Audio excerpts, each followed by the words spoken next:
Welcome, everybody. And thank you for taking time out of your busy day and busy evening to come here tonight.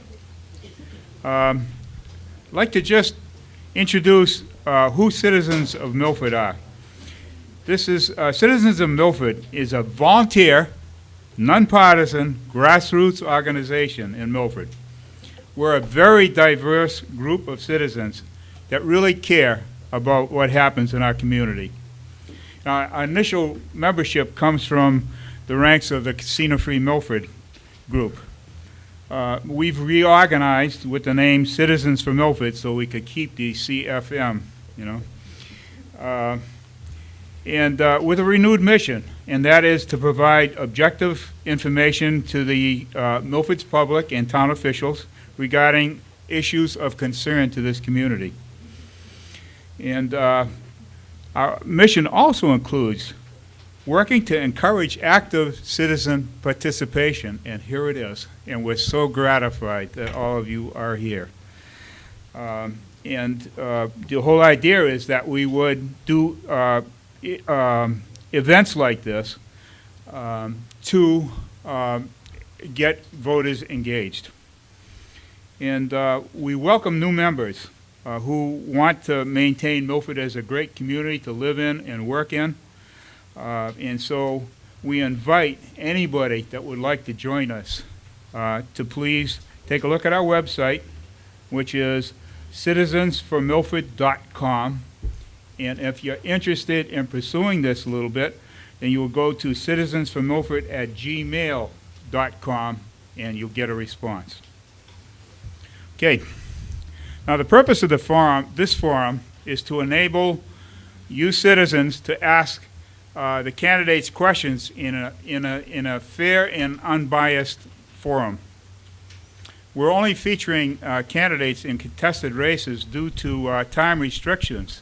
But if anyone is present here who is also running for office but not in a contested race, please stand so that we can recognize you.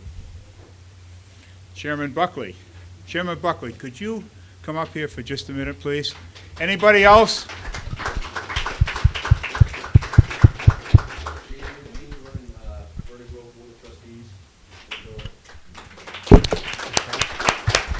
Anyone else running it uncontested? Bill, I know you have to leave early, so please say a few words. Thank you. I appreciate the opportunity. I want to say thank you to the citizens of Milford for putting this together.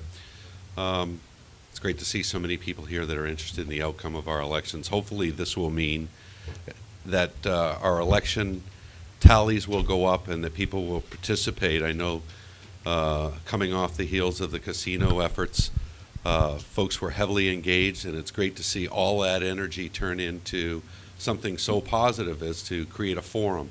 I know that candidates frequently are looking for forums which to participate and get their message out, so good for them, good for you for being here, and good luck to everybody. And I just want to say, again, Steve and John and the others that are in the back of the room, I know there are a lot of other people besides just the people on the front of the stage who have participated in the casino effort and also the Citizens for Milford effort. So congratulations to them, and thank you very much. It's been a pleasure serving you over the past year. I want to say it was a very tiring year.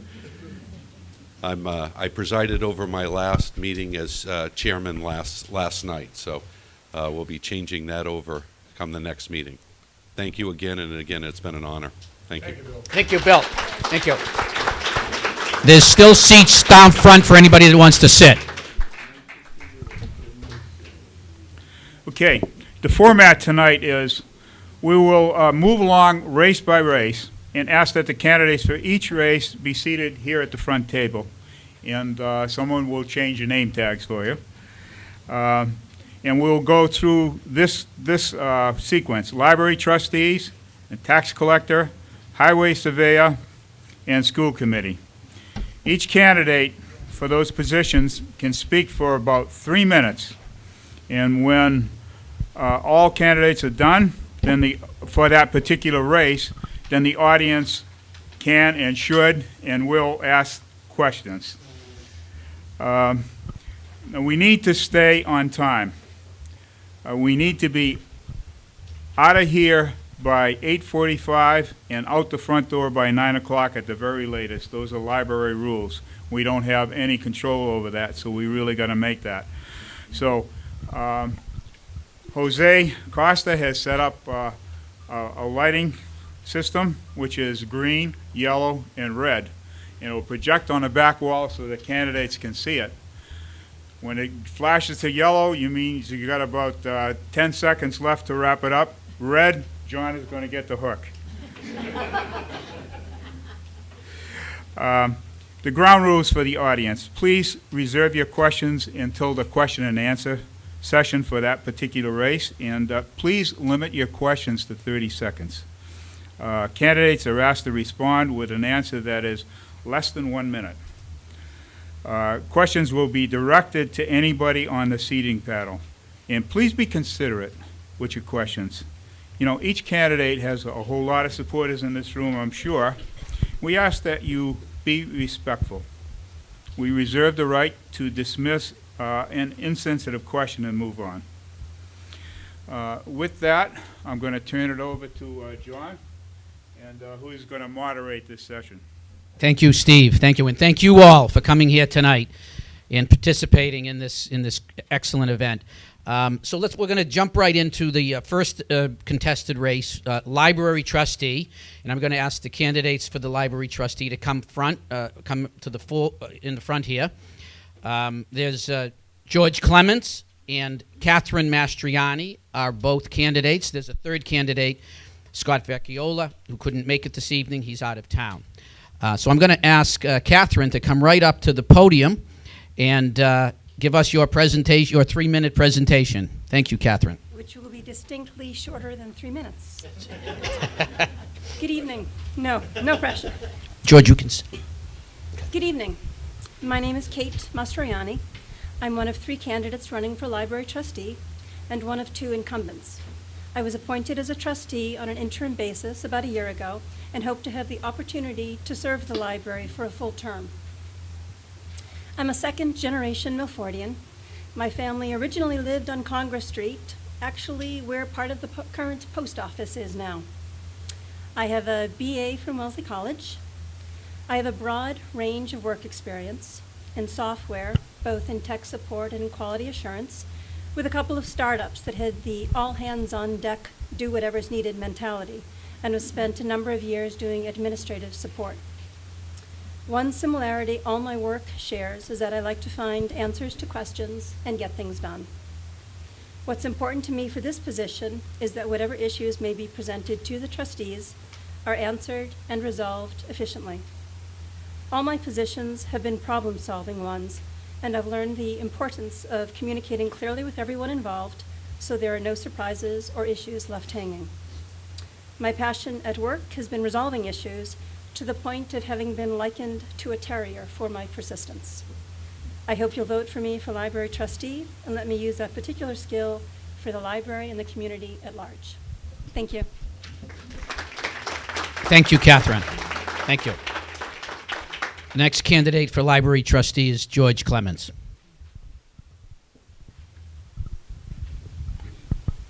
Good evening, everyone.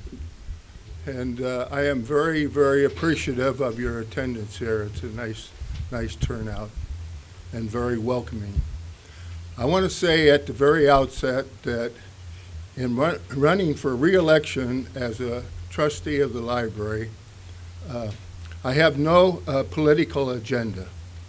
However, I do have 2 motives. The first one is in memory of my wife, who was very big on the library. And in her honor, I have decided to keep on trying to keep the library where it is. It's a wonderful library for Milford, and we're approaching an age where a lot of things are going to be happening shortly, and I think that we'll be right in the middle of it, so to speak. My other motive is simply that I want to continue as kind of being like a a watchdog. I'm kind of self-appointed in that area. When I came on board in a couple of years ago, it's been actually 3 now, it's gone by so fast, I thought that all I'd have to do is attend meetings and look pretty and so on. And since I couldn't do that, I found myself in the middle of being a guardian for certain projects. And so we have accomplished bringing about a cooler, which is more formally known as an air conditioning system, and we did not have a happy time with that. And I wanted our director, who you folks should be very pleased and honored that we have such a talented person directing our library. But however, she became, during this project of air conditioning, she became more or less a boiler room person. And I didn't want her to be that. I wanted her to still be the director of the library. So I put my nose into that project and stayed handily with it. The other project that's coming up very shortly is the new roof for the library. And it's been quite a while, and so I'll be a watchdog for that also. I think that's the second main reason for my running as a candidate. I've been here a while now. I'm approaching 40 years here. The Milfordians think that I have 10 more years to go, and then they'll take a vote. And but I besides being a citizen of Milford, George, you're going to have to wrap it up. Okay, for you people that don't know or don't remember, I was director of tobacco control here for eight years, and I also worked 14 years for the Chamber of Commerce. Thank you very much. Look forward to your vote. Thank you, George. Thank you. Thank you, Catherine. So at this point, if anyone has any questions for the library trustees candidates, raise your hand and introduce yourselves, and we'll bring the microphone to you. So any questions for George and Catherine at this point? Anybody interested in the library trustee situation at all? Oh, we've got a question down and back. Okay. Can you still hear me? Question. I'm an employee here at the Milford Town Library, and I'd like to thank both George and Kate for all the work they've done with helping us out. Thank you. Thank you. Any other questions? Jose. Just briefly say what your number 1 and 2 priority is coming on board.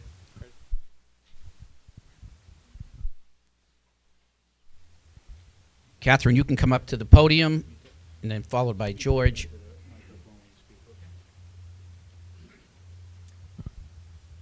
As George enumerated on his projects, probably the most important project coming up in the next year is the replacement of the library roof. A design team has been selected. They're working on design, and then a bid will be it'll be put out to bid, and construction should be over the summer. So I think that seeing that is a successful project is probably the most important project in front of me for this year. Thank you. George, any response?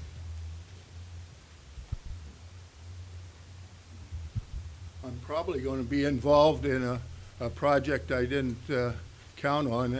When I picked up this morning's Milford Daily News, they talked about a new technology person coming aboard here at $108,000.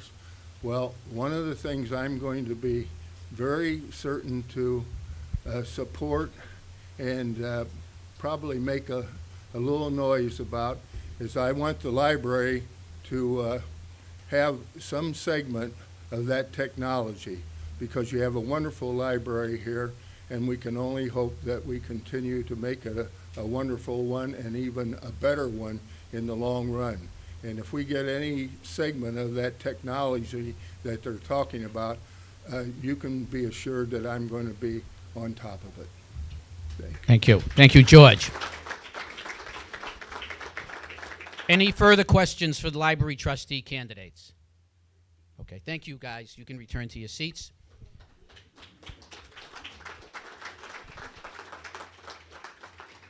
At this time, I'd like to ask the tax collector candidates to come in front. There are no incumbents in this race, but Theresa Diomedes is the acting director of the tax collecting office, and also Melissa Alves Tomas is also running. So there's two candidates for tax collector. Yes, Steve. Before we start with the tax collector candidates, one thing I forgot to mention is the handout that you received. Those questions come from Milford citizens. We put out a request. We got some good responses back. And we took the questions and we asked the candidates to respond in writing to those questions. So you'll be able to walk out of here with some very specific information on the questions that were posed before this forum. Also in that handout is job descriptions, so you understand what the qualifications would be for the jobs that they're proposing to be elected for. Thank you. Yes. Yeah, this is all on the Citizens for Milford website as well. Okay, at this point, I'd like to ask Melissa to come up and make your presentation. Hi, good evening, everyone. Thank you so much for coming out tonight. My name is Melissa Alves Tomas. I'm a candidate for an open position here in Milford, and that's the position of the tax collector. I currently live in Milford with my husband. We are raising our family here. I was born and raised in Milford. I am a graduate of Milford High School. I'm a graduate of Suffolk University. I have my bachelor's degree in business management and a paralegal certificate. I am a licensed Massachusetts real estate salesperson. I'm a notary public, and I am bilingual. I am able to best serve the most residents here in Milford. I am currently the interim director of the Community Development Office. I am responsible for securing, administering, managing, and expending federal grant funds that are state mandated. I have been in the office now for over 6 years. I have had the opportunity of working with the residents of Milford for 6 years, and I think I'm really good at it. Prior to coming to the town of Milford, I worked for Thermo Electron Corporation. I was the sole accounts receivable clerk and responsible for collecting, posting, and reconciling approximately $1 million a day. I have experience in accounts receivable, budgeting, finance, and expenditures, and I am here tonight to ask for your consideration on April 1st for Election Day. Thank you. Thank you, Melissa. Thank you. Okay, Theresa? Good evening, everyone. Thank you for having me here tonight. I'm Theresa Diomedes-Dias, and I am also running for the position of tax collector. I'm a lifelong resident of Milford, a graduate of Milford High School, class of 1980. I'm married, and my husband and I have one grown son. I'm a member of the Massachusetts Collector Treasurer Association and a member of the Worcester County Treasurer Association. I am also a volunteer at the Milford Food Pantry and have been for 20 years now. I've had the opportunity to work for the town of Milford for 11 years now. I've worked for the assessor's office for 5 years as the assistant to the assessor administrator, where I managed all aspects of the front office, along with the budget, payroll, and expenses. I've worked in the tax collector's office now for 6 years, and in September of 2013, I was appointed to acting tax collector. In July, when Paula informed me that she was going to be retiring and was going to be recommending me to take her place, I was very honored. Paula always knew that I was very, very interested in online payments, and we'd had many discussions about the online payment system. Together we researched it, and she left it in my hands to implement. I've taken every opportunity the town of Milford has offered me to educate myself in tax collection and assessing.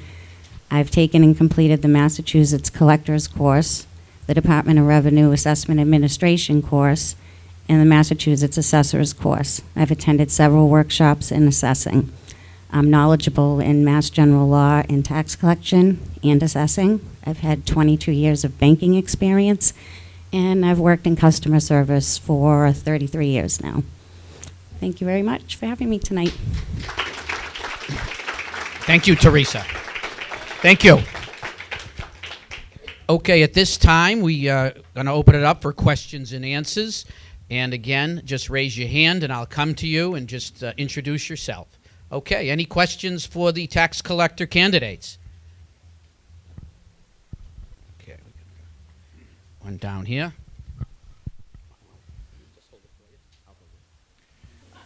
John Wright, Town Meeting Member for Precinct 8.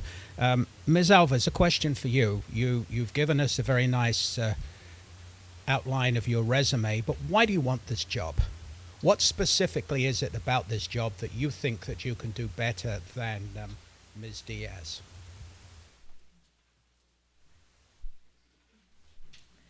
Thank you for your question. The reason I'm running for tax collector is because the position of tax collector is the perfect combination of my education, my experience, and my skills. I am confident in my abilities to perform the duties and the responsibilities of the tax collector. I am confident in my customer service skills and the improvements that I'd be able to bring to the office. I think I am best able to serve the residents here in Milford. I know that should I be elected to tax collector, the only change that would take place in the tax collector's office is that the office would be gaining me. I look forward to working with my opponent. I think we'd work very well together, and I welcome the opportunity. Thank you. Other questions? Anybody else got a question for the tax collectors? Oh, we've got somebody up here. Can you stand up and just tell us? My name is Harold Gatz. I'm a resident of Milford. My only question is, when do you think that the online payment will start? Do you have any plans for that? Because I'm interested in doing that because I think it's a great thing. The online payments are available on the Town of Milford's website. Yes, they are. They've been active for about a month now. If you just go on the website, click the link that says Pay Taxes Online. You're welcome. Thank you. Thank you. Other questions? Any other questions? We've got another one down here. Okay.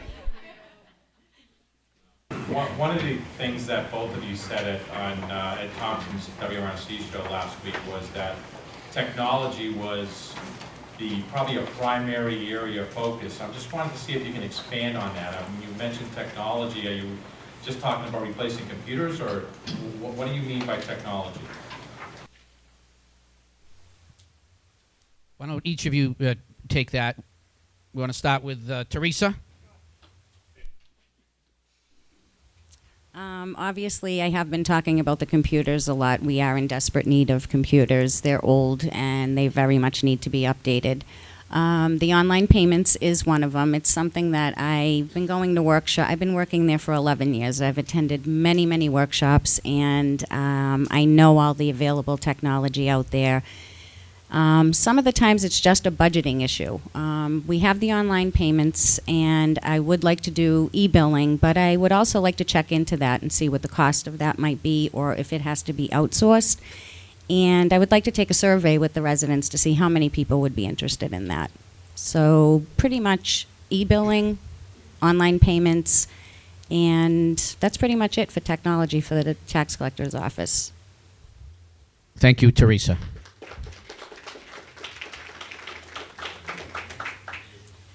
When it comes to technology, I would say I have a somewhat of a different view or approach for my opponent. I know she has mentioned about new computers in the office. I know Town Hall overall is looking at doing improvements for computers and the software and telephone systems, which would be a great benefit to the tax collector's office. When I think of technology, to me personally, I look at the options and the features that are available to you, the residents of Milford. The online payments was a top priority of mine when I announced my candidacy back in October, and I am pleased that it has been implemented and it has taken place and is active.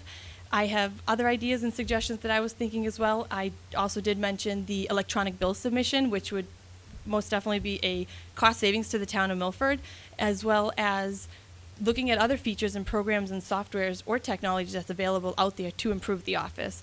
I look at the technology in the sense of what can make easier for our residents opposed to what's easier in the office for us. I think that offering these features and these benefits to the residents is the most important. Okay. Thank you.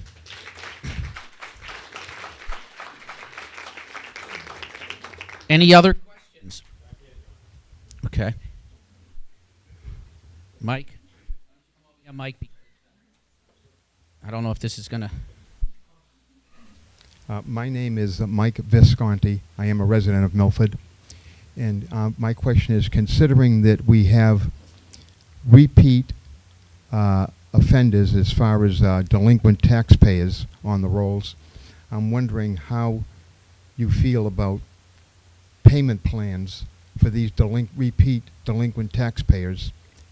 And additionally, do you feel there should be, if there is not already, some sort of penalty in the form of interest on those payments from those payment plans on the repeat tax offenders, considering the fact that, and I don't like to use percentages, but I'm assuming a large percentage of the taxpayers pay their taxes on time.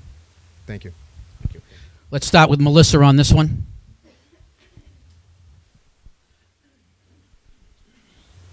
In regards to the payment plans, there are payment plans available to the residents. It is up to the community to work out the payment plans with the residents. They do need to show due diligence and effort on their end to continue with the payment plan. In regards to our collection rate, it is currently at 99%, which is fantastic. It's great, but it's not 100%. So I definitely would love to try to help improve that. One of the overall suggestions I did have is improving communication and with other departments as well as our Board of Selectmen. I think it's extremely important for the tax collector's office to work with the Board of Selectmen, because at the end of the year, when it comes to the license renewal time, the Board of Selectmen are scrambling to bring the business owners in front of them to find out why their taxes haven't been paid. And if this process was started sooner, I think that Board of Selectmen would play a very important part in helping us collect these taxes before it's too late. Thank you.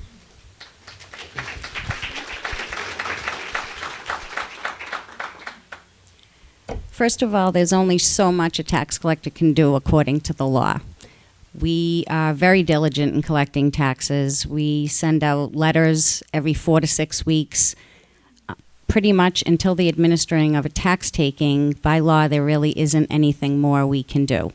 We telephone, we email, we call mortgage companies, we research if anyone has a mortgage out there. If they do, we call the banks. We try to get them to pay the taxes. So our hands are pretty tied, and we do keep in contact with the Selectman's office on the licensing issues.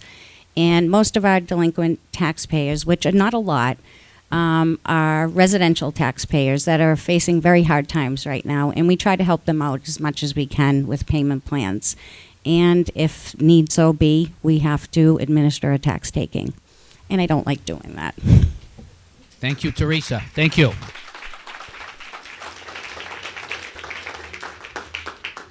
Any final questions? Okay, right here. Okay. Joe, you do for TV. What? Well, I don't care about the TV anyway. Doesn't bother me. Joseph Constantino.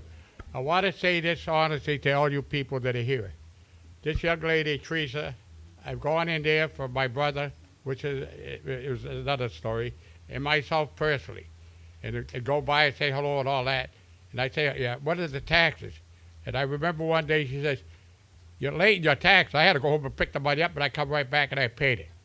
That's how the service is for her. She had a good teacher behind her, was Paula Fulton. And she learned well. Working in the bank, that's the way I saw it start. Thank you. Thank you.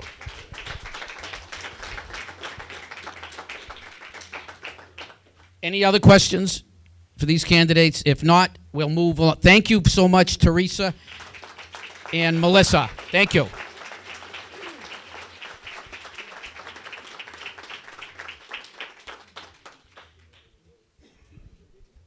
At this time, I would like to ask the two candidates for highway surveyor to come up front.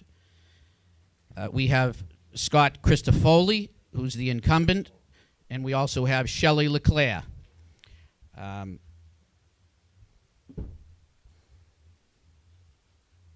why don't you just come right up to the front, Shelley, and begin your presentation. Okay, Thank you.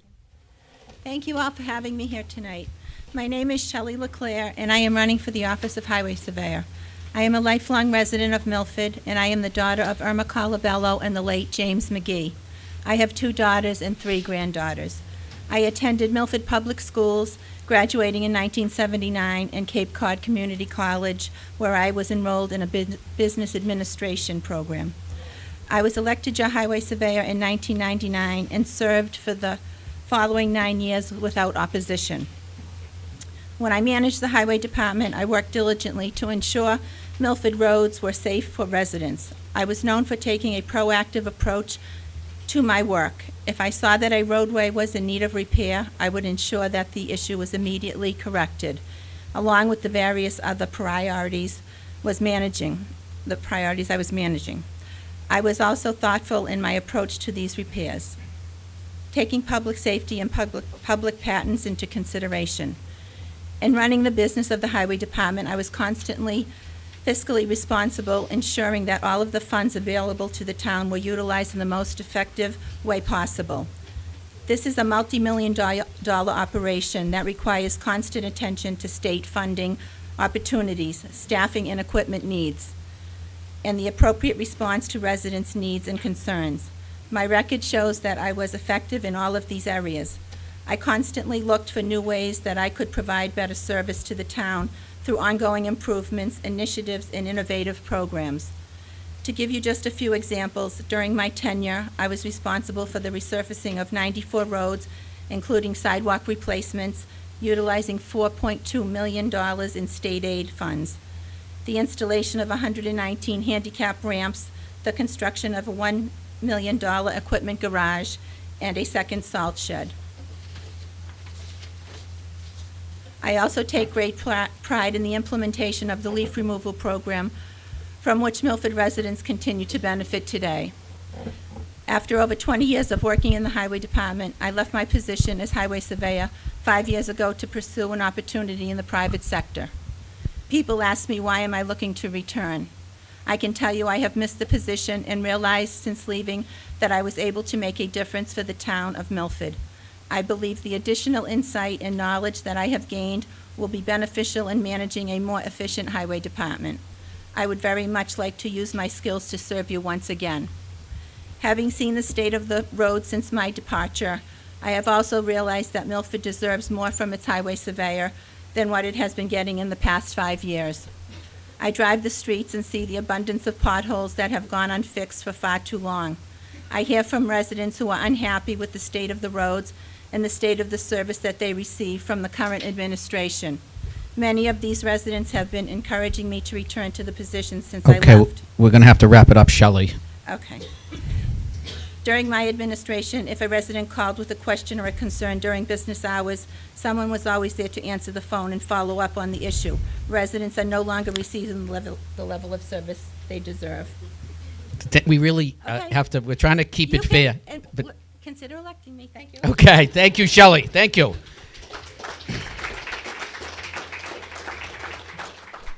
Okay, Scott, come on up. We just have to keep to a real tight schedule because the library people are going to kick us out at some point. So, Scott, thank you. You can't see what the candidates are seeing, but there's a big square in the back that has a green, yellow, and red stop sign on it. All right, I want to thank the Citizens for Milford for doing this tonight. This is an awesome thing we're doing here. Thank all of you for being here. My name is Scott Crisafulli. I'm currently your highway surveyor. I've held this position for 6 years. I have over 20 years' experience at the Milford Highway Department, learning from the ground up. I've performed every job in every capacity and operate every piece of equipment. These are challenging fiscal times for all of us. They require the department to continue to go all out to do more with less. It's about finding ways, making what you do have work very best. Moaning about what you don't have is a waste of time. Gas, salt, asphalt. The cost of all of these continue to go up. Nobody wants more taxes and everybody wants a higher level of service. So how do we deal with this challenge? 2 words, persistence and technology. We must continue to raise the department's expertise in the latest roadway technology. This makes us even more capable and efficient in achieving what is our most important goal, providing you the safest and most convenient roads and sidewalks while saving the town money while doing it. We need to keep moving ahead, and expert roadway knowledge is a must. Over the past 6 years, I've continued my roadway education with Bay State Better Roads Scholar Program at UMass Dartmouth. and joined several highway associations. I've learned valuable new ways of doing things to combat rising costs. Thankfully, new technology in ice melts and road repair base and surface treatments has come a long way in the past 6 years. Knowing, testing, and using the right technology leads to using new materials that saves town money, and importantly, doesn't sacrifice good performance results. Another way of stretching our tax dollars is obtaining state, federal grants and funds. Persistence combined with expertise is needed. Over $4 million has been acquired or is in the process for future town projects. This improves our infrastructure while saving the town money. Personally, I get a lot of satisfaction out of solving problems for the town and its residents. I like the challenges of the job, and there are many. It's a good feeling when you beat them all. Professionally, I have the advantage of my experience over the past 2 decades, but you're not voting for the past. You're voting for the future roadway safety and convenience. I apply my past experience along with never quitting to learn. Prepares us best for challenges that confront us going forward. We cannot afford to step back. I remain dedicated to go all out in finding new ways and means to get the most of our tax dollars, to give you safe, convenient roads you deserve, for now, for the future. I ask your consideration. Thank you. Thank you, Scott. Thank you.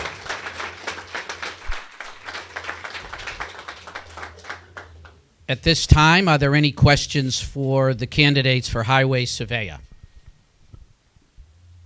Okay, there's some down in the back here. Let's start with you, Mike. Why don't you come?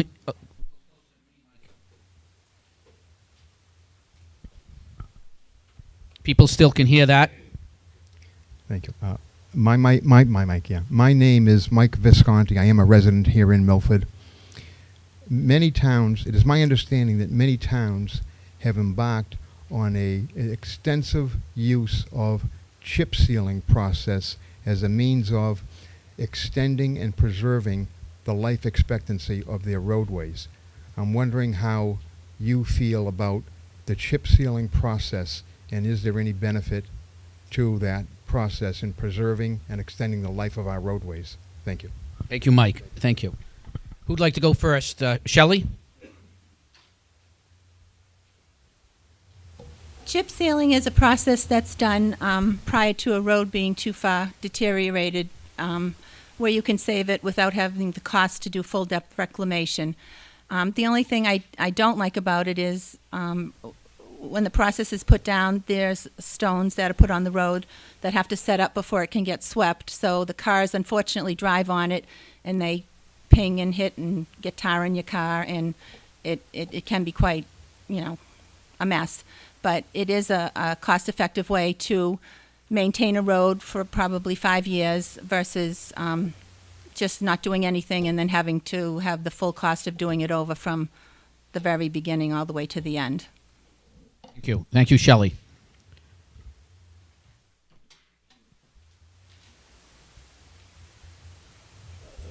When it comes to roads, a way to maintain your road, which is you want to maintain roads. You don't want to be rebuilding roads.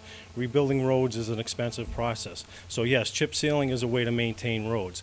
It will last you anywhere from 7 to 15 years, depending on the base of the road and how it cracks and settles and goes up and down with the frost. There's many forms of chip seal. Your regular chip seal is a very rough ride. You don't recommend it on a main road. You'll always feel it under the tires. Perfect example is Hartford Ave in Mendon. There's rubber chip seals, which is more of a high travel road kind of material. There's chip seal with a micro seal on it. It's called a cape seal. There's many different styles of chip seal, all with different life expectancies and different costs. But the idea is to maintain a road, not rebuild a road. So once all your roads are rebuilt, you use those processes to maintain your roads. Thank you, Scott. We've got another question here. Yeah, Mr. Crisafulli, Mrs. LeClaire just mentioned that she'd heard from residents who are complaining that calls to your office responded to. Personal experience, I had a problem with a storm drain in front of my house on Ivy Lane, and that problem was fixed in double short order. Would you care to address those allegations, please?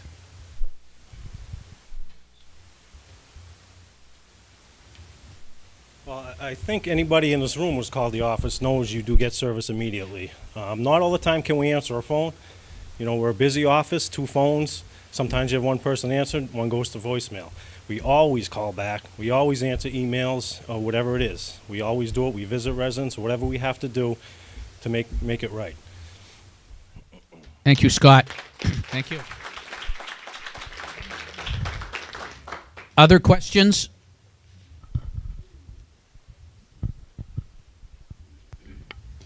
Hi, my name is Beverly Swimer, and I just have a question of concern for Shelley. I know you held the office, as you stated in your opening remarks, for 9 years. But the last time you were elected, you left your office to go to the private sector shortly after you were elected. What reassurance do we have as voters that you will stay in the office this time? Thank you. Thank you. Thank you. Shelley, so you need to come to the mic to... I'm sorry. Yeah. I commit that I can bring everything that I have learned and come back to the office, and you can guarantee that I will not leave unless I am beat by an opponent or unless they carry me out in a box. Thank you. Thank you. Other questions? Tom?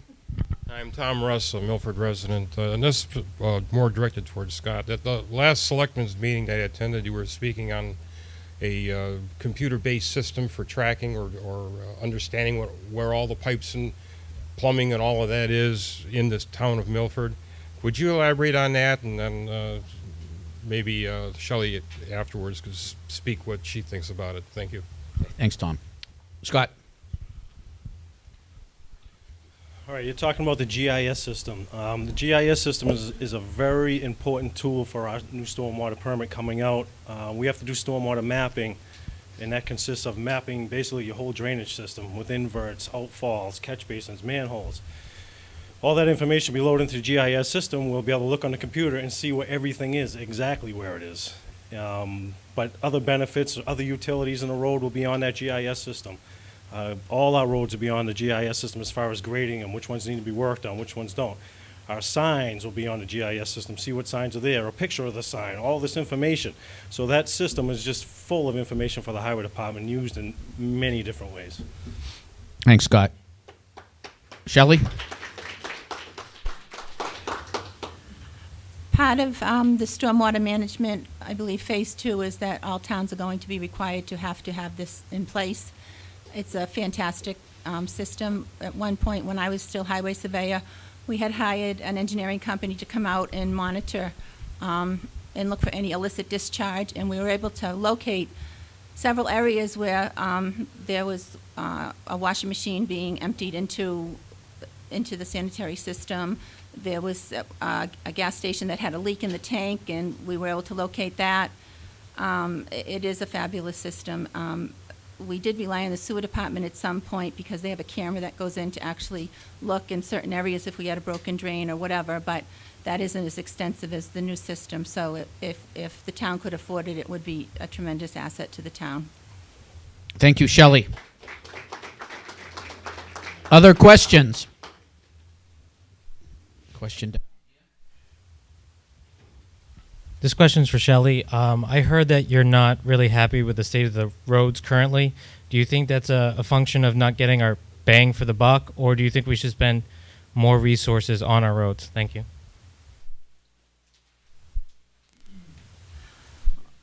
I think it's a combination of a lot of things.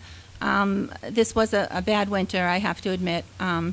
But some of the streets in Milford, actually I was walking Salvia, Regal, and Redwood, and there were just chunks of asphalt everywhere. And I just think that there has to be a more proactive plan to monitor the streets so that you can do the worst ones first. And there's plenty of money now because not only did the Finance Committee give $500,000 to the Highway Department, I think they boosted it another $500,000. I know there's $815,000 in Chapter 90 money that's going to be available this year. You can only do so much a year, but I also think that planning and coordination has a big key in it. Hayward Street was done last year, and that took all summer. I think a major cut-through road like that should have been done at night because you can accomplish more when there's no traffic in the road. And it just would make more sense on some of the major roads to do the work at night, such as Route 16. When I was there, I did that at night also. Oh, sorry. Okay. Thanks, Shelley. Thank you. Thank you. Other questions? Joseph Constantino again. I live at 22 Fountain Street in Milford, if you're familiar with it. It's a speedway, okay? And that street had no sidewalk on the other side. And I can remember when you were there, you were approached about doing something there and up Territorial Drive, which was never done. I went to the highway surveyor, the present highwayman, and he told me first he could do it, then the governor pulled his money back. So he said he's looking into it again, and I appreciate it, and I want to thank him for it. I say this, that wasn't done. There's other things I could tell you. Okay. Thank you. Anybody want to respond to that? Well, it was a comment. If you would like to respond, Shelley? I believe the section you're talking about goes from Purchase Street up on the left-hand side towards your house. Is that correct? Where there's no side? No, I'm talking the complete street from the top to the bottom. Okay. All right. Well, one side, there's telephone poles, and we can't plow it, which is one problem. The other side, there'd be land taking, which would cost money. So you'd have to work with the current town engineer and figure out how much it would cost for the funding. It's not like you can just go in and put a sidewalk, Joe. You have to. Excuse me. I don't mean to interrupt you. I'm not talking about where I live. I know, you want the other I'm side. talking about across the street. Yeah, the other side. I mean, there is no sidewalk from the bottom to the top. Right, I understand. Okay? That's the point. There are children that come from school, walk down there and go home. The crosswalk was taken away too. Okay. So that's very dangerous. I've gone out there myself with the children that go in there, and I watch, make sure they get across. Oh, okay. Thank you. Thank you. All right. Can I answer? Yep, go right ahead, Shelley. Okay, thank you. As I said, from Purchase Street up to where you're talking about on the right-hand side going up, there is no sidewalk. You cannot just put a sidewalk in. There has to be land taking, engineering, and it's a very... Joe, you had your chance. Okay. Okay, so... Go ahead, Shelley. Okay. All right, so if the funding is there, that could be an area we could look at, but it isn't just a quick fix, Joe. It isn't like paving a road. It's more involved than just going in and paving. You have to go through court, through the town council, through land taking. It's a very involved process. Thank you. Thank you, Shelley. Thank you. Okay. No, we're going to move to other questions. You can, if there's no other questions, we'll come back to you, Joe. Okay. Thanks, John. Jeff Nero, Fountain Street, also no sidewalk on my side. Scott, question, and Shelley said address this. It's been a bad winter. Potholes are horrendous. And I understand, Shelley, I get your point about the $1 million for the road reconstruction. That's fine. That's the summer. What kind of interim measures, and this is probably a question for both of you, what kind of interim measures can the residents look for the winter that you keep driving over the same hole? I mean, I know coal patch comes out, but, can we maintain these? Because, I mean, people's cars are just taking a beating. Thanks, Jeff. Let's start with you, Scott.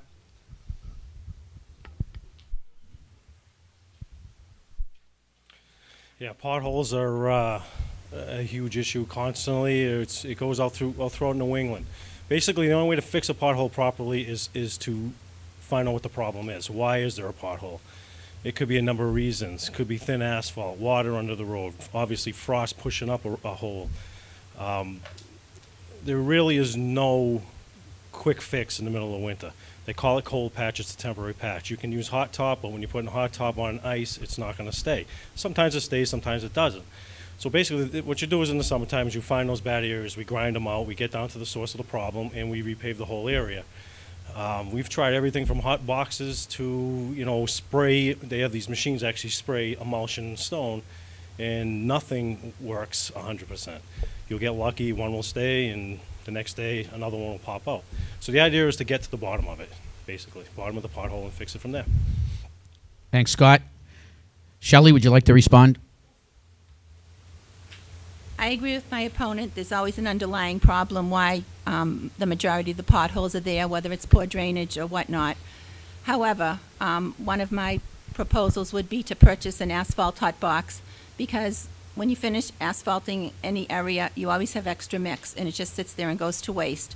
If you had an asphalt hot box, you could utilize that material, and you could go out and fix a pothole so it would get you through the winter without having to keep going back and patching it and having the rain wash it out, fill with water, not know there's water in it, run over it, blow a tire.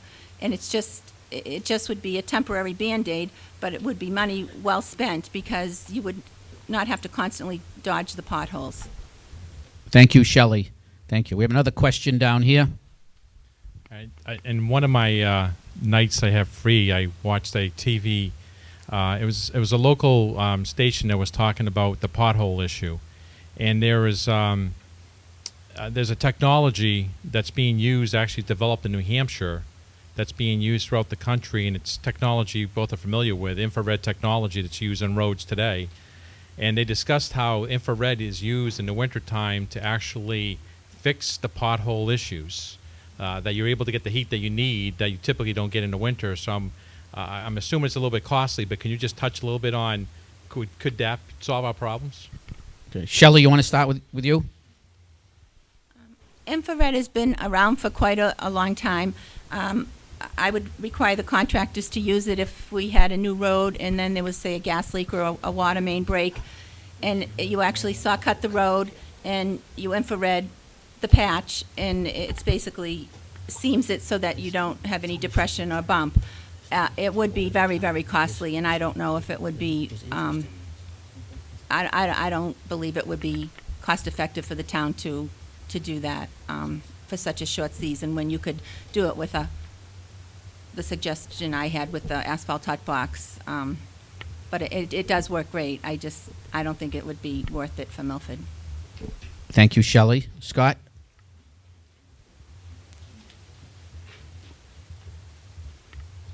Well, our experience with infrared, first of all, it is very costly. But what it basically does, it heats up your asphalt. It burns the emulsions in the tire out of it. So it's not, when it's done, it's not a real solid hot top anymore. It would probably fix a pothole. It would melt the frost, and it would do everything it needed to do. But in the end, you still have a bad spot. I'm not a fan of the infrared for that reason, that it overcooks your asphalt, basically, and other stones pop out. So, besides being too expensive and what it can do. In an emergency situation, it is good, but it's not the cure-all. Thank you, Scott. Any other questions for the highway surveyor candidates? We have a question down at the back there. I want to come back to the budget. I think the common theme for both of your answers in this handout was federal and state funding support for us, and I think I heard Chapter 90 money was $800,000. I'm just wondering who actually writes the grants for that, and do you think we're getting our fair share, or can we get some more? Okay, Scott, let's start with you.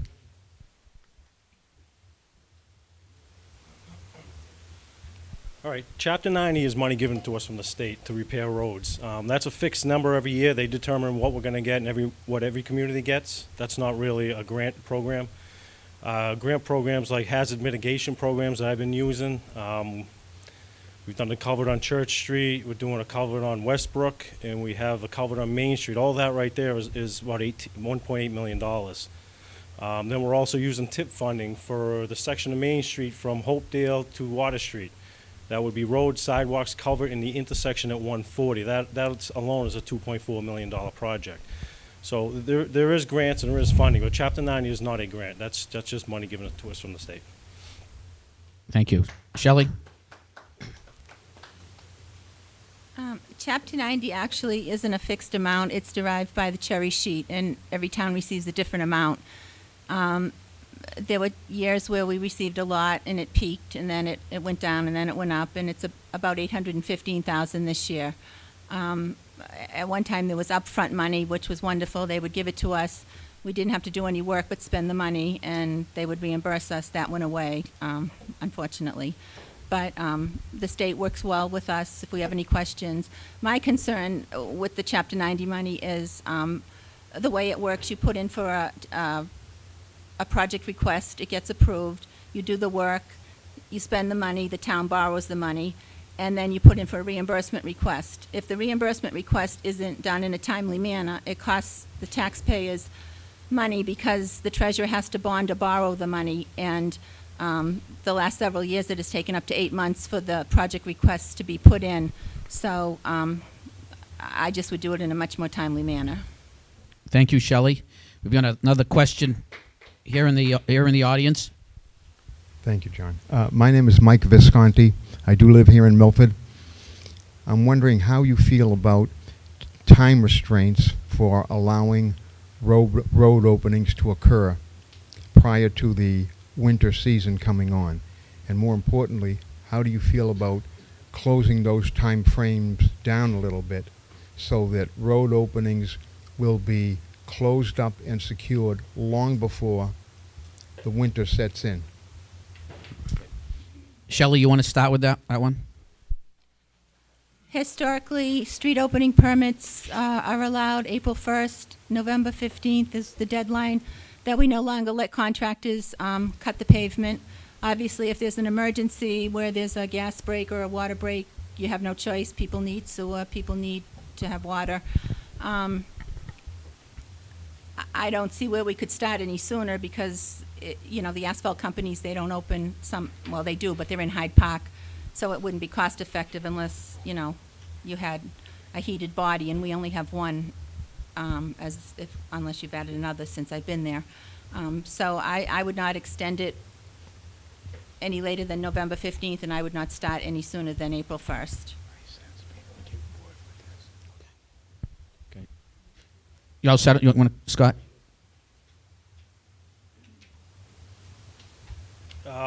There's no sense in changing the time limits. They're just about right according to the asphalt plants also. But we do have an asphalt plant right in Bellingham that's open all year. But anyways, what I find is we got a lot of people that want to switch from oil to gas these days. And, we try to have a 5-year moratorium on all roads that were just resurfaced. You'd love to stick with that, and I try to at least keep it to 2 years. But when someone's, paying big money for oil and they can't heat their house, I don't want to stop you from putting gas in your house. So we do have certain things we make them do. Flowable fill in the hole, joints sealed, stepping asphalt. There are certain conditions that you have to meet in order to do the work. We still don't do the work in the wintertime. We still, November 1st, April 15th, there's still no work. That will never change. I don't see a reason to change that. But the way it's going now is pretty much, it works. It works for us.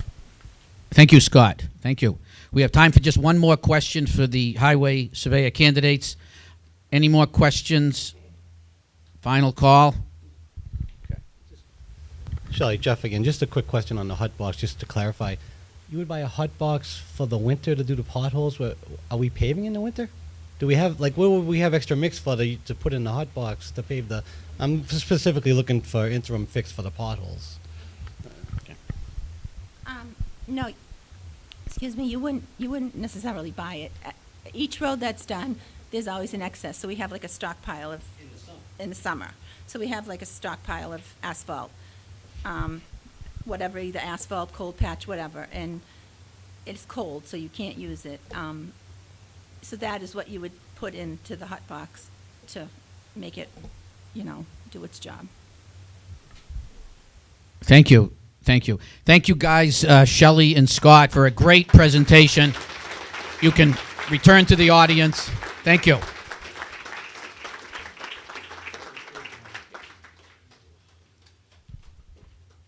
Okay, at this time, I'd like to ask the school committee candidates, there are 4 of them, for 2 open seats. There's no incumbents, to come up front.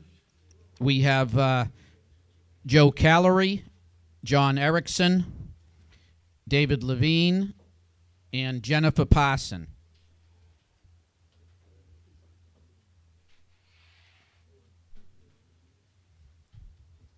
And David, you can be you're it. You can come up to the podium and be the first one to give us your presentation.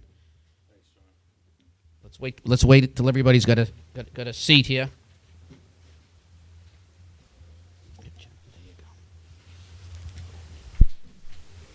Wow, this isn't too bad. I thought it'd be worse. Oh, well, I guess I can go on. First of all, thank you for Citizens for Milford for holding this great forum. My name is David Levine. I'm married with 2 daughters. My daughter Rachel graduated in 2013 from Milford High School, and she's lucky enough to be on a softball scholarship at Boston University. My younger daughter Jennifer is a sophomore in high school, and she'll be lucky enough to find a school. Since 1992, I've called Milford my home and have been involved in town government by serving on the Capital Improvement Committee, School Building Committee, and I'm also a town meeting member. I believe having my children go through the system as well as serving on these committees gives me the strengths and tools needed to contribute to the school committee's core responsibilities, such as policy making. I know we have headlights and cell phone policies coming up that we need to handle.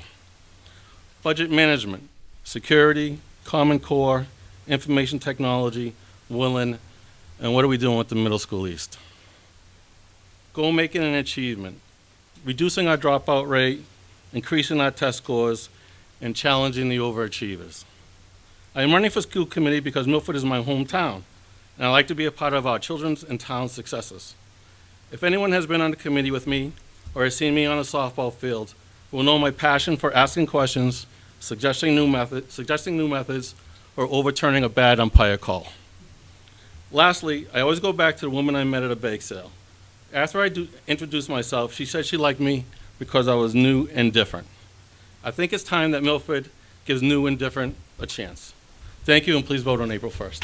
Thank you. Thank you, David. Thank you. The next candidate, Joe Callery.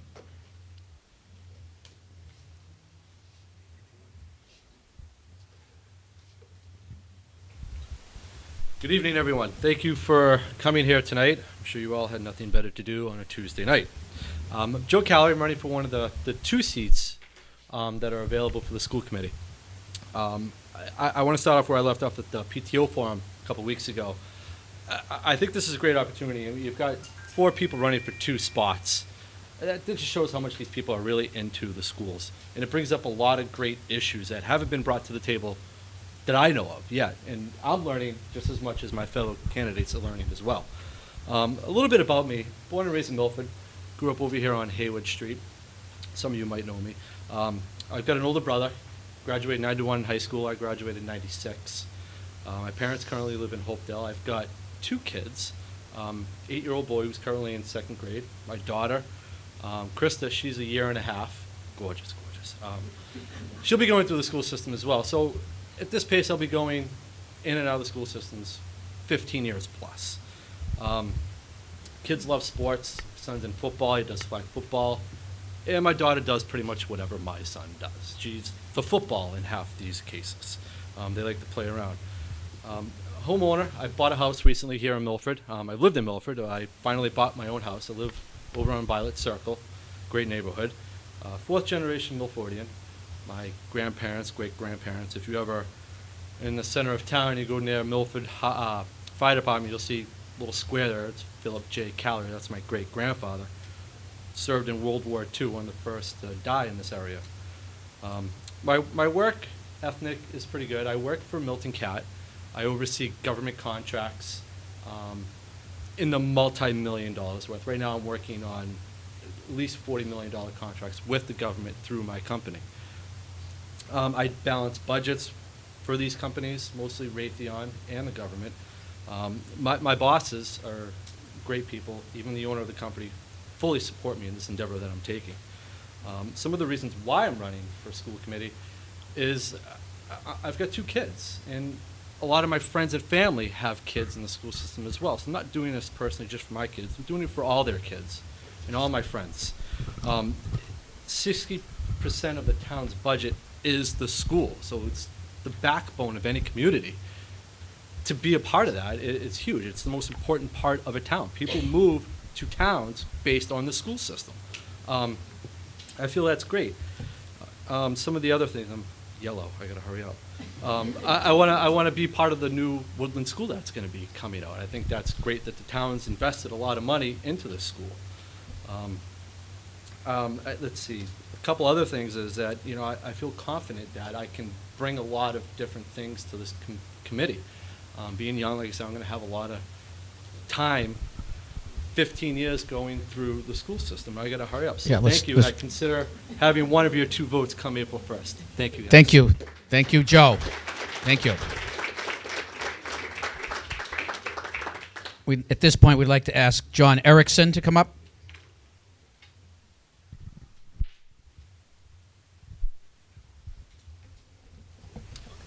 Good evening. I'd like to thank everyone for coming tonight. I'd like to thank you for the opportunity to be here. I'm John Erickson. I'm a candidate for school committee.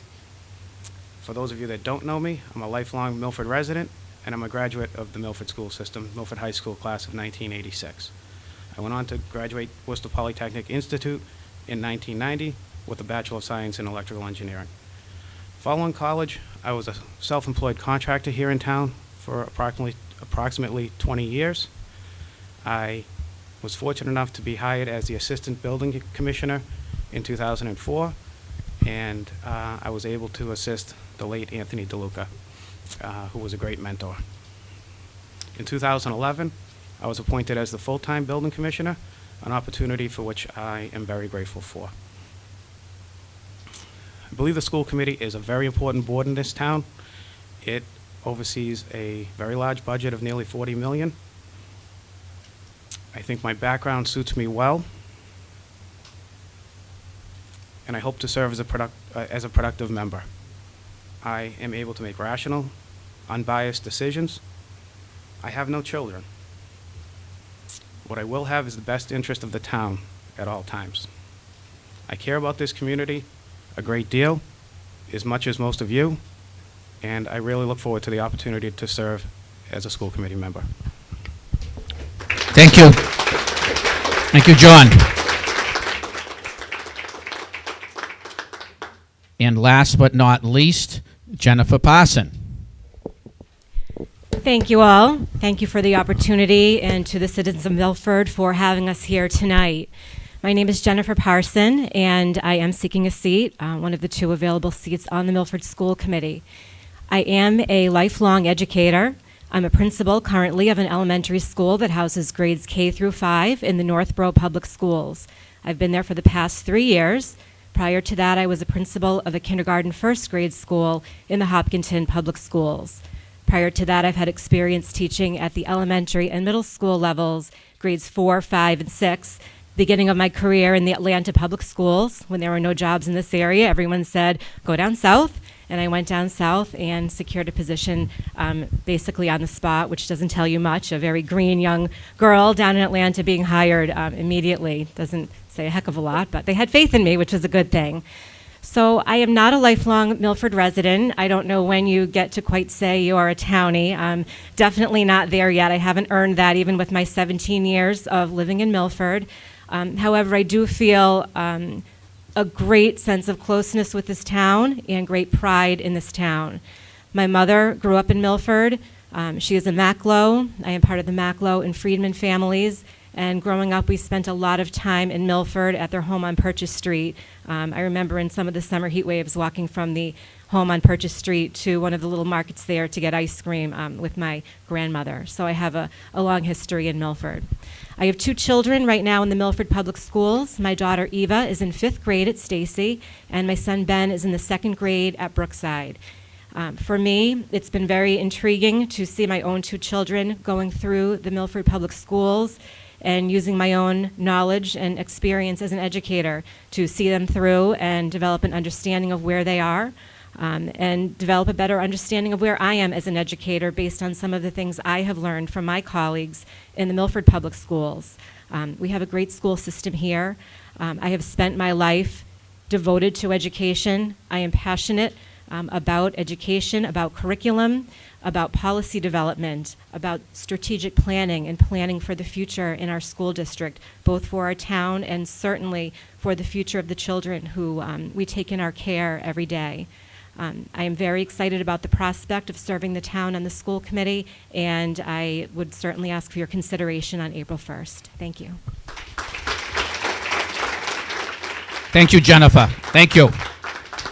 Fantastic. Okay, well, let's open it up for any questions for the candidates, and we have one right here in the front. My name is Mandy Felton. I'm a 30-year resident, and my question is for each one of the candidates. Could you please comment and give us your opinion on the fact that the federal government will now demand privacy invasion of our students by data mining with this Common Core program, including things like family income range, family voting status, even religious affiliation and personality traits of the students. They're going to collect at least 400 points of information on each student. How do you feel about that? Thank you. So let's start at this end of and then we'll work this way. I can honestly tell you that's the first thing I've ever heard of it. I like to say that I've been involved in a lot of things and trying to figure out a lot of information. That's a good question. I can't say that I can answer that question, but I can obviously get you the information for you and get back to you with a solid answer, of my opinion. Sorry, I couldn't answer that for you. Thank you. David? Real short answer on that one. Any invasion of privacy of my own personal data, or my children's data, or family members' data, I'm against. We shouldn't have that at all. It should be about grades and test scores and not about personal incomes or voters or whatever the case may be. Keep the federal government out of that. Thank you. Thank you. Jennifer? I also can't say that I have an answer to that question. It's not something that we actually talk about around the table where I am. However, I will tell you that we talk about data, and there is a lot of important data that comes out of the assessments that we're using with our students and out of the everyday happenings that go on with our children and with the way that we look in our community and gather information for what makes the most sense. So in terms of data, I think it's important. The types of data that we want to collect need to be for a purpose. And without more information, I don't think I could actually do justice to the question that you're asking. Thank you. John?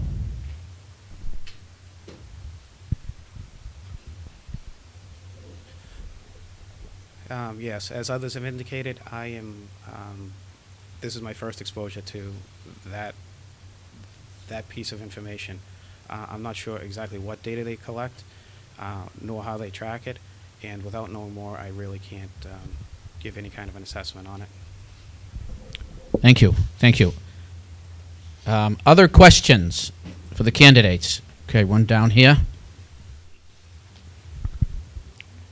Just say your name, please. Hi, I'm Jan Sanyuk, a Milford resident, and I would like to ask any one of the candidates if they know about the Common Core park testing as it compares to the MCAS testing, and what your thoughts are on bringing Massachusetts from a #1 standard in education to making it a level playing field with the rest of the country. Thank you. Thank you. Let's again start at this end of the table. I feel that the Common Core is a good idea. It gets us all on a same playing level field with all other states. If your child was to move, or if you pick up your family and move, you'd be at the same level as we had left off.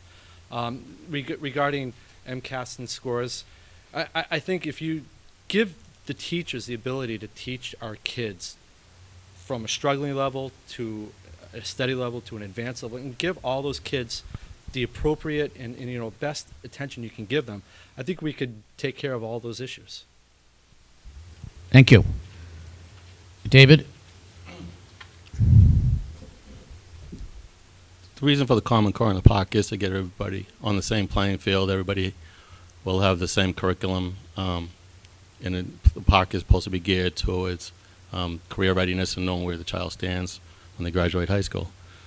It's too early to tell what Common Core is going to do because it's an unknown. Park is an unknown, so To compare Park with the MCAS, you just can't do that yet because it's not a given. Okay, thank you. Jennifer?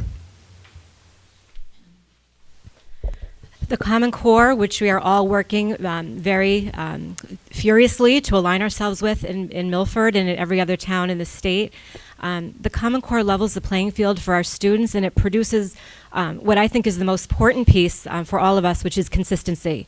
When I started teaching, we had one teacher who would teach about Alaska because she liked to tour Alaska and she liked to visit there. And we'd have another teacher who taught about the rainforest because that was a very appealing topic to that teacher. We'd have teachers who'd argue over which novel would we teach. Teachers would choose their own spelling lists. And we need to ensure that by the time the children end each of their 12 or 13 years in our public school system, they have equal opportunity to access the curriculum. Thank you. Okay, John?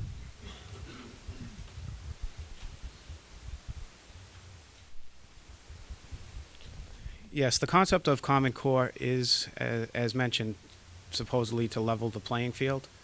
And that, that makes sense on many levels. Having consistency throughout the country, where you can move from Midwest to East Coast or vice versa or anywhere and have the same basic curriculum. What concerns me about it is how much the top level students are going to be affected, if their progress is going to be hindered by the adherence to that common curriculum. And I believe part of the question was with reference to the Park assessment.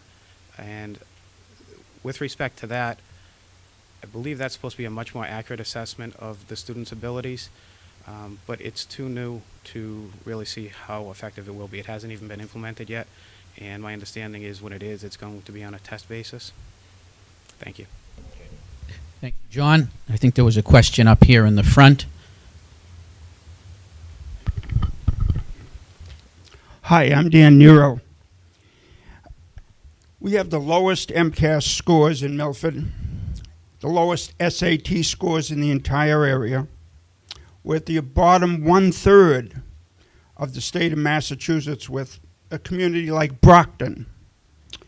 We have the lowest graduation rate here in Milford, the lowest students attending college upon graduation.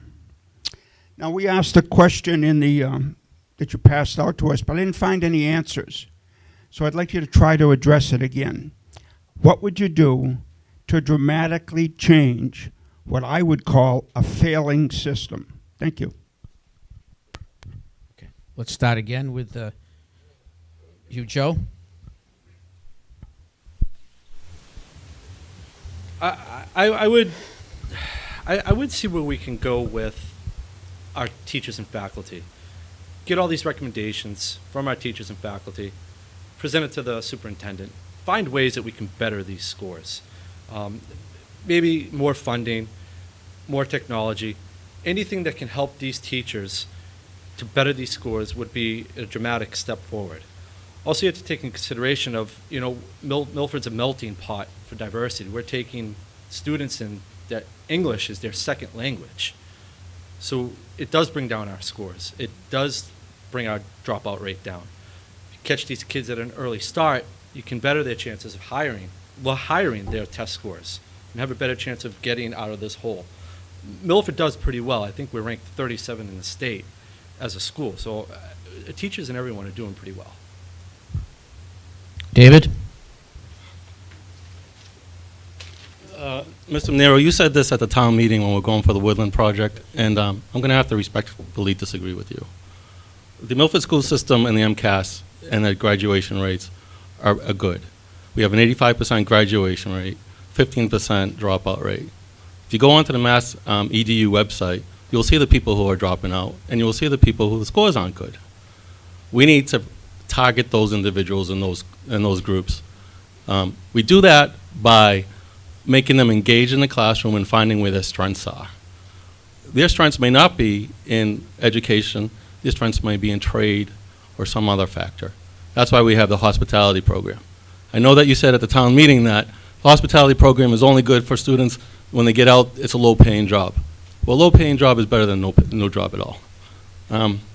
This is to my heart because there's so many students. If you look at the softball team, BU, Brown, Wheaton, UMass Amherst, Our children are going to the top-rated schools. May not be the first choice schools all of them have. I need to stop now, but go onto the Mass EDU website. We have a good school system, and I totally disagree with your numbers. Thank you. Thank you, David. Jennifer?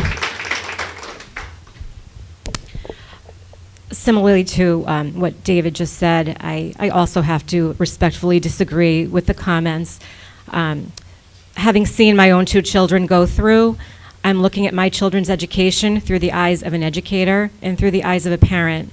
And I've seen my children make incredible progress in their, albeit few years, in this public school system. Despite many, many challenges that we see in the public schools today, it's really critical to remember kids come to school looking different than they used to come to school. Mental health is the #1 issue facing our students, our faculty, and anyone who works with our young kids today. They come to school with a lot of baggage and a lot of issues, and these teachers are expected to move the curriculum along and to raise them to this high bar that we have set through MCAS and PARC and the like. We have gone without an assistant superintendent for curriculum in this district for a long time. We finally have one. I've met with him as part of my information gathering process, and that guy knows what he is doing. He has the latest research. He has the latest information on what the researchers in education say is the way we should be teaching our children and the way we should be helping them understand the big ideas.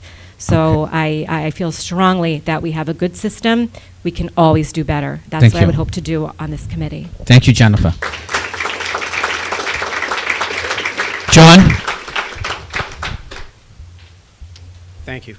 The information provided to me in my research indicates that the MCAS results are on a scale of 1 to 4, a number 1 ranking being the best, number 4 being the worst. Our school system ranks as a level 2 overall, with the middle school ranking as a level 1. So respectfully, I do disagree with the statistics that were recently provided. Thank you. Thank you. Thank you, John. There's a question right over here. My name is Jonathan Bruce, and my question is for each board member is, what would your view be with respect to school uniforms district-wide? Okay. Let's start over on this side for a change. John, you're up.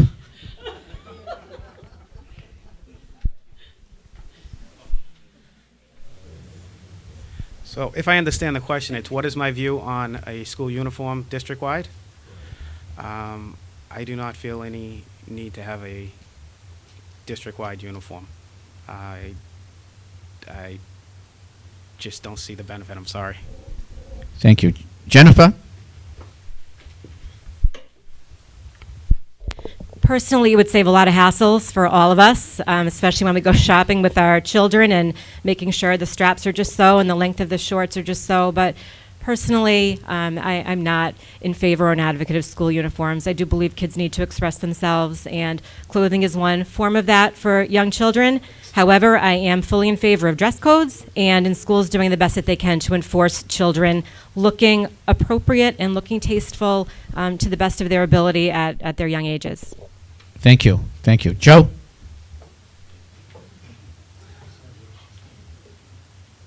Dress codes. I would be in favor for a district-wide dress code. To say that it's a good idea, yeah, it's a good idea. Is it going to happen? I don't know. I mean, it's probably going to cost money for parents to go out and start buying clothes just for the school. But then again, it could be benefit for a safety issue. You would know if a kid belongs in your school or not. I think that would be great. You got one kid wearing a Metallica shirt, the other one wearing a plaid bow tie. You figure out which one belongs. So I wouldn't be against it. Thank you. David?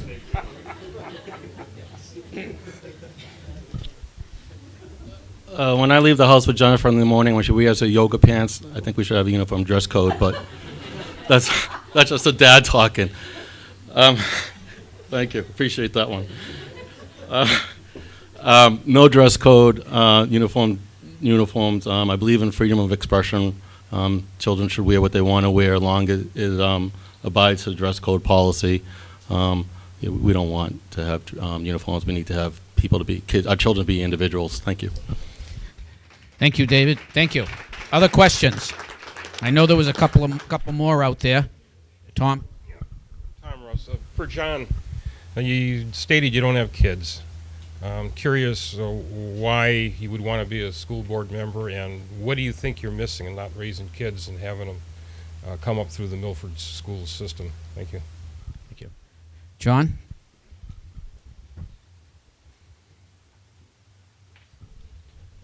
Yes, it's true. I don't have kids. I think by not having kids, it gives me somewhat of a unique perspective looking at the school system and the decision making. As to why do I want to be there, I think that the school committee is a huge part of the community, one of the most important boards. I'm very fortunate to live in town, to be employed by the town, and I care about the town and the community as a whole, and I think I have something to offer.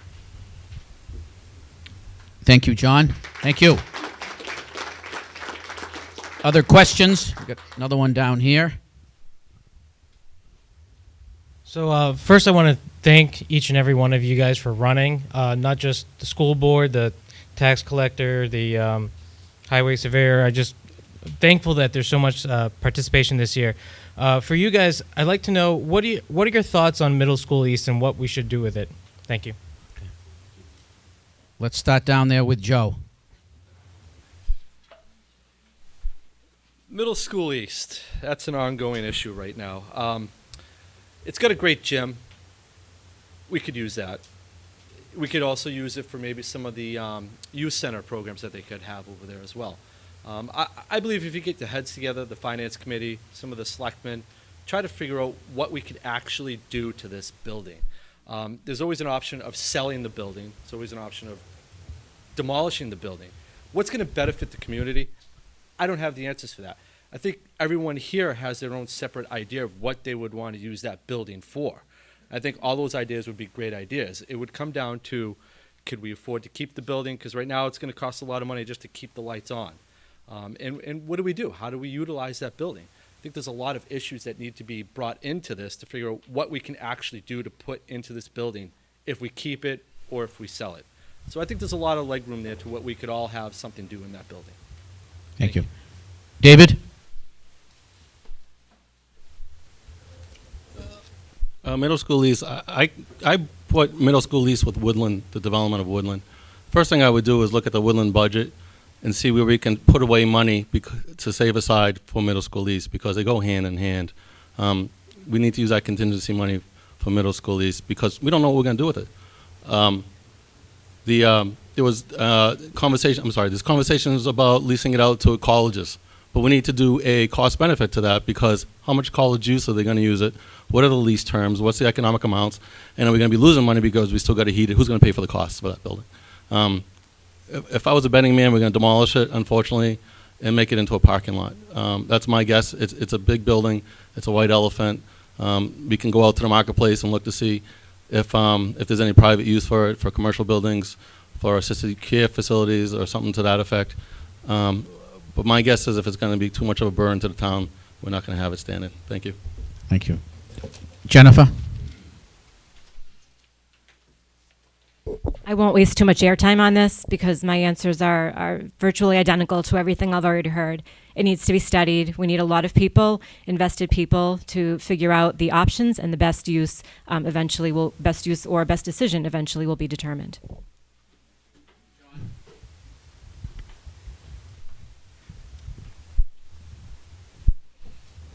I think the question of what to do with Middle School East, we are not close to an answer for it yet.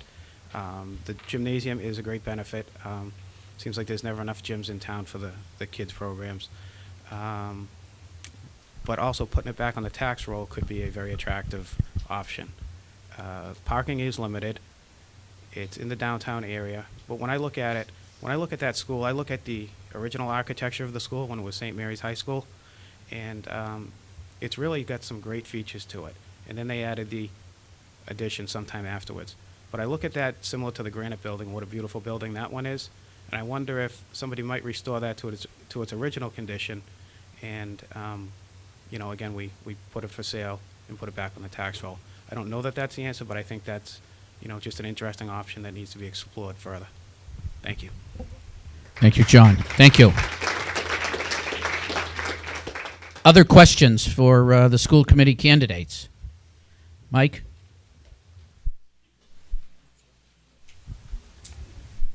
Thank you, John.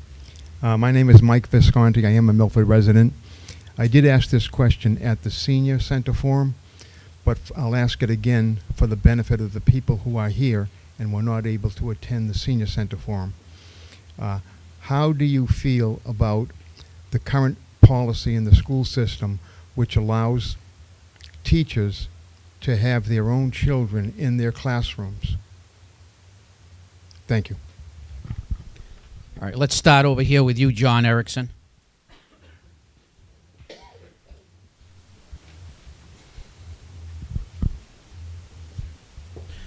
So again, the question, as I believe it to be, is how do I feel about a teacher having their own child as a student in the classroom? I would look for input and guidance from the administrators on that topic, but intuitively, I don't think that would be the best idea. The school year is one of 12, and I'm not sure that the child would develop as well with his parent as a teacher as they would otherwise. Okay. Jennifer?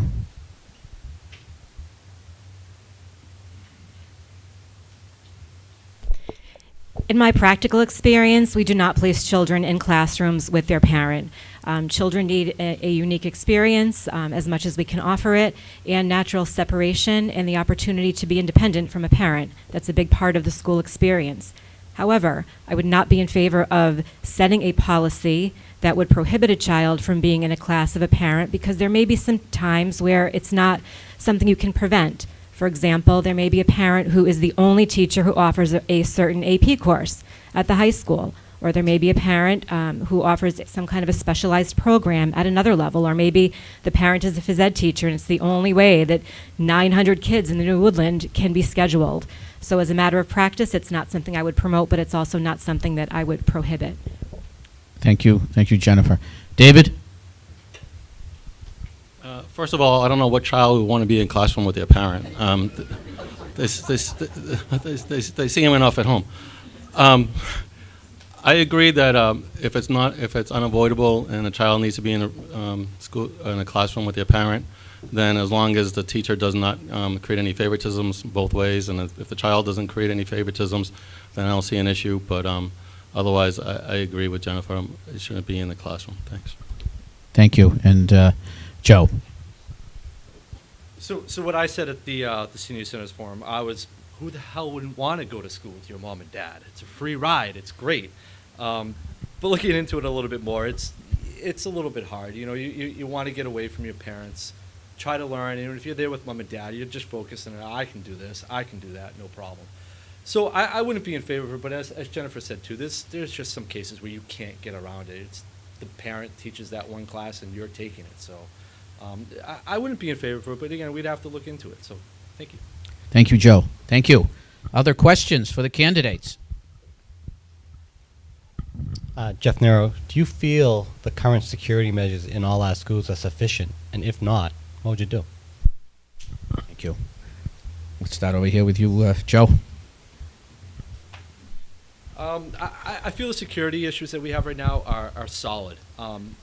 Me being a parent, you always have that feeling every day when you go to school, is your kid in the best hands. The town has worked well with the schools. Chief O'Loughlin, they've done well. They've set goals. You can't get through that door without having a purpose. They have drills. All the teachers have walkie-talkies. I feel that our security is right where it should be at the moment. There's always room for improvement, yes. Always going to be in the back of your mind, is your kid safe? I think right now we're in a good shape. Thank you. David? I agree. I think our security is in a good place. The only concern I do have is the high school, because there's so many ways to enter and exit the high school with the back doors, by the gymnasium, by the cafeteria, by the library. There's a lot of ways ins and out. I see one police car in the morning. Sometimes I see him in the car. Sometimes I don't see him in the car. I like to see him outside and visible to tell you the truth.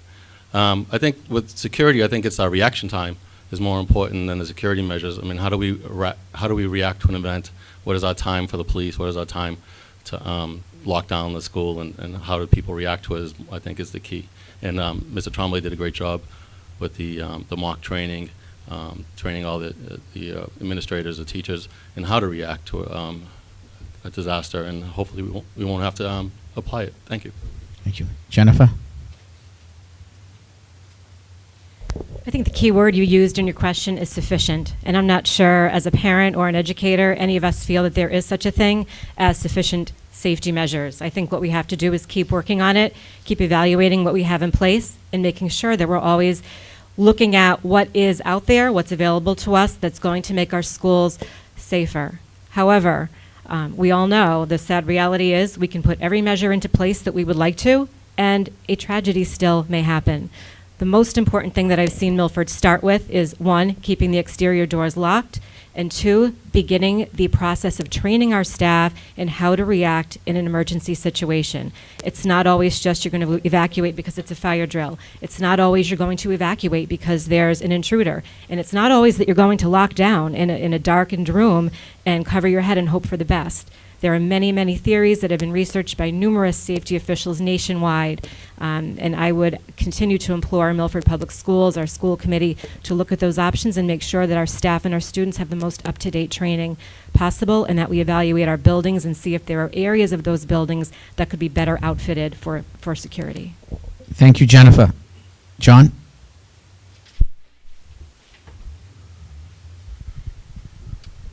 I do believe that the school system right now is adequately secure. I'm not so confident that it will be in the near future. Needs change, and what I would look to do is to fill the position that was vacated several years ago of the Director of Security. Today, we have principals dealing with issues such as truancy and going to district court. I would look for a security professional to take care of those issues. I'd like to keep the principals doing what they do, which is to administrate. So I think it's very important to reinstate that position or fill that position. The position's still there. Thank you. Thank you, John. Thank you. We have time for one more question for the candidates here. We got a question right down in the back for a wrap-up. Yeah, my name is Peter Scandoni. My question is a follow-up to the middle school east building question, what to do with it. There's been some discussion that among the IDC members and before the selectmen about using that for a satellite campus for one of the community colleges. And my question is, what benefit do you see for educationally and also as far as improving our Main Street revitalization cause? Thank you. Thank you. Let's start with you, Joe, on this one.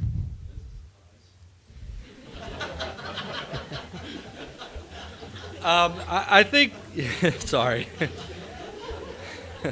I think using that school as a satellite for community college is a great idea. I think Hopedale High School uses theirs as a community college as well. So that would be great. One of the concerns would be parking. It's tough getting down there now when school's in session going in there now. To find ways around that and use that school as a college campus type deal, it would be great. It would be kids from Milford would be like, wow, I can go to community college right down the street. That would be great. But again, for that building, it would have to be everyone's opinion of what they want to do. Can we afford it? What's the best interest of the town? But I do think that's a great idea. Thank you. Thank you. Let's move it around with Jennifer. Let's have Jennifer now.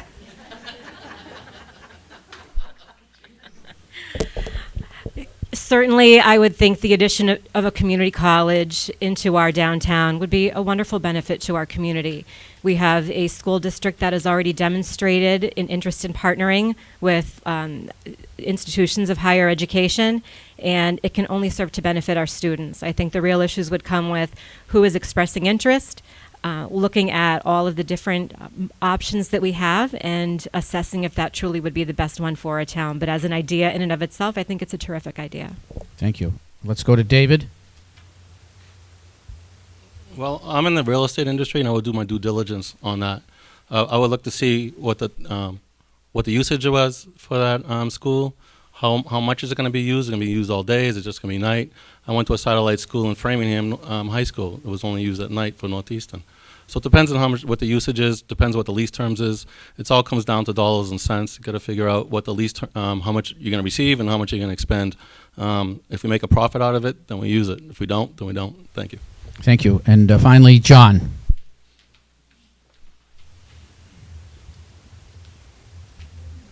I think educationally, it's certainly a great opportunity for the residents of Milford and the surrounding communities to have a community college in such close proximity. I think that you would need to look at the lease terms. I'm assuming that it would be a lease situation, not a sales situation, and do the revenue justification. Beyond that, if you were talking about selling it to a community college, I would, I would just look to see whether or not that would add to the, the tax revenue again, just to ensure that they're, I guess you can't really ensure that, but you have to weigh on whether or not they're tax exempt. Thank you, John. Thank you. And thank you all for the 4 candidates. Let's have a round of applause for the fantastic job. You guys can return to your seats back in the audience. And I'd like to turn it over to my co-moderator, Steve Treadle, who's going to do a wrap-up. Thank you all. Okay. Boy, when we envisioned this, we thought it might be a good program, but this has been fantastic. From my point of view, listening to the candidates here, I learned a lot. I know who I'm going to vote for now. And I want to give a round of applause. Give yourselves a round of applause for attending this.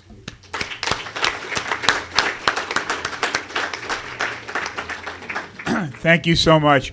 We're going to have, in a minute here, we're going to have about 20 minutes for you to ask questions directly or meet the candidates yourself. So we're going to ask all the candidates to please remain here for interaction with your voters. Please, those handouts that you have, there's probably a few more left down the back there. Please take them and give them to some of your fellow citizens who weren't here tonight. Remember that look for the video of this evening on our website and Milford TV. Website, again, is Milford, citizensformilford.com. And if you need a response from us, it's citizensformilford@gmail.com. And finally, if you're interested in the movement that we've started here, check out Citizens. Contact us. Contact us at citizensformilford@gmail.com. And thank you all for attending. Have fun with meeting the candidates here. Thank you.